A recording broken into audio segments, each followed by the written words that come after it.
آج کل ایک ملی مسئلہ مسلمانوں کا دینی اور علمی مسئلہ چھڑا ہوا ہے کہ لاک ڈاؤن کے زمانے میں مدرسے بند رہے تو اب اہل مدارس رمضان المبارک میں چندے کے لیے نکل رہے ہیں، تو صاحب ثروت اہل خیر حضرات کی طرف سے بہتوں کی طرف سے اس قسم کا جواب دے دیا جا رہا ہے کہ لاک ڈاؤن میں مدرسے بند رہے تو اب چندہ کیوں؟ تو اس سلسلے میں جو حضرات مدارس سے واقف ہیں اور مدرسوں کی سرگرمیوں سے پوری طرح باخبر ہیں، وہ جانتے ہیں کہ مدارس میں جو اخراجات ہوتے ہیں وہ صرف تعلیم کے ہی نہیں ہوتے، بلکہ مدارس میں جو اس میں بجلی، پانی، تعمیر، مرمت اور اسی طریقے سے اس کی صفائی ستھرائی اور اس کا جو عملہ ہوتا ہے، اسٹاف ہوتا ہے، اساتذہ ہوتے ہیں، تو ایک مستقل شعبہ محکمہ ہے وہ۔ تو اس لیے وہ خرچے اور یہ جو لاک ڈاؤن کے زمانے میں ضابطے سے تو مدرسے بند رہے، لیکن آپ اگر پتہ لگائیں تو مدرسوں کے اندر خاموشی کے ساتھ تعلیم و تعلم کا سلسلہ بھی رہا۔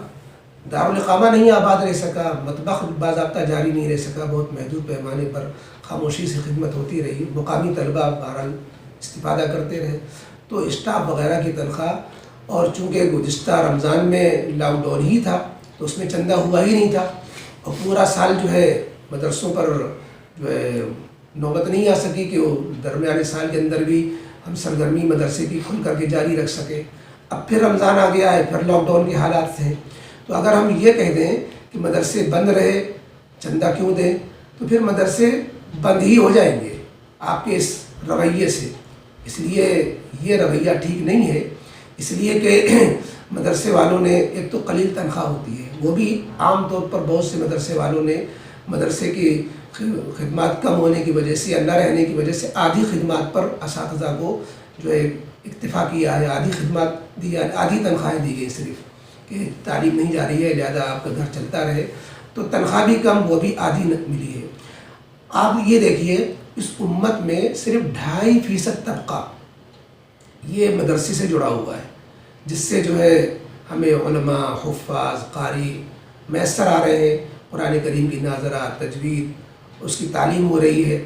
اور حافظ، قاری، محدث، مفسر، مفتی، فقیہ، ہر طرح کے دین کے خدام ہمیں یہاں میسر آ رہے ہیں، امام، مؤذن مل رہے ہیں۔ خدا نخواستہ اگر عوام اہل ثروت نے یہی بے رخی اختیار کی کہ ہم مدرسے والوں کو نہیں دیں گے چونکہ مدرسے بند رہے،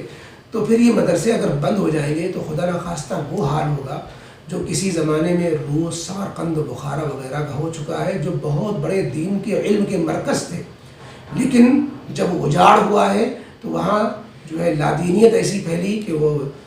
کوئی بھی اللہ کا نام لینے والا تک باقی نہیں بچا۔ تو اللہ نہ کرے یہ حالات ہمارے ملک کے نہ بننے پائے، اس لیے ہمیں اپنے مدرسوں کی سرمایہ کی فکر کرنی ہے۔ یہ مدرسوں کا بہت بڑا جو ہے دین کا بہت بڑا سرمایہ ہے، یہ مدرسے دین کے قلعے ہیں، دین کا بہت بڑا سرمایہ ہے۔ دشمنان اسلام تو چاہتے ہی ہے کسی بہانے سے ہی مدرسے ختم ہو جائے، مٹ جائیں۔ سارے دین کے تمام شعبوں کو پانی یہی مدرسوں سے مل رہا ہے۔ قرآن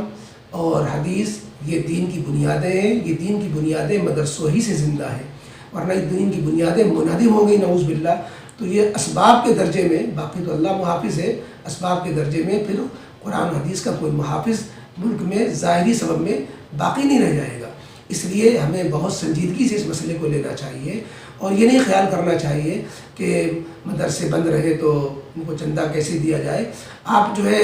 وہاں جا کے اپنے آدمی بھیجیں، معلومات کریں کیا اخراجات ہیں، کیا جو ہے ان کے وسائل ہیں، کیا تقاضے ہیں۔ تو دین کے تقاضے یہ مشترکہ فریضہ ہے۔ ظاہر یہ ہے کہ جو لوگ مدرسے چلا رہے ہیں صرف انہی کی ذمہ داری تو ہے نہیں، تمام مسلمانوں کی مشترکہ ذمہ داری ہے علوم نبوت کو باقی رکھنا، مدارس کو باقی رکھنا۔ اس کے لیے فکر کرنا آپ کی بھی ذمہ داری ہے۔ آپ جو ہے اپنے تعاون کے ذریعے، مالی تعاون کے ذریعے آپ جو ہے فکر رکھتے ہیں، اور وہ لوگ اس کو صحیح جگہ صرف کر کے، خرچ کر کے اس میں تعاون کرتے ہیں۔ تو غرض یہ کہ اس میں جو ہے مدارس کی فکر کرنا سنجیدگی سے ضروری ہے، اور جو مدرسے خصوصاً ایڈڈ ہے، حکومت سے ان کے اساتذہ کی تنخواہ آتی ہے، وہ تو کتنے ہیں، بہت تھوڑے سے ہیں۔ باقی اکثر مدارس جس سے دین کی اصل خدمتیں ہو رہی ہیں وہ اس میں کوئی ذریعہ آمدنی نہیں ہوتا، خالص عوامی تعاون، عوامی چندہ ہوتا ہے۔ ہاں یہ ضرور کیا جا سکتا ہے باہمی مشورے سے کہ اگر پاس پاس کئی مدرسے ہیں تو بستی کے لیے میں ایک ہی مدرسہ کافی ہوتا ہے، تو جو بڑے مدرسے ہیں ان کی فکر کر لی جائے بقا کی، اور جو ایسی جگہوں میں جہاں مدرسہ ایک ہی ہے، آس پاس اور مدرسے نہیں ہیں، ان کو باقی رکھنے کی فکر کر لی جائے، ان کے تقاضے بھرپور پورے کیے جائے۔ جہاں کئی مدرسے پاس پاس چل رہے تھے تو اس میں یہ کہا جائے کہ بھائی اب